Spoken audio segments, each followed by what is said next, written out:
ওগো শুনছো, তোমার বাড়ির সবার জন্য আজকে অনেক মজাদার খাবার রান্না করেছি।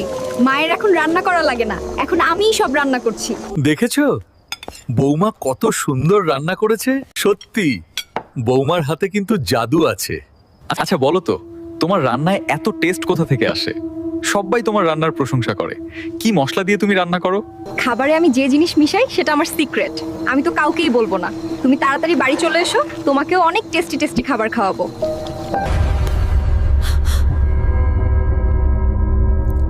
হ্যাঁ হ্যাঁ, আমি তো কিছুদিনের মধ্যেই বাড়িতে আসছি।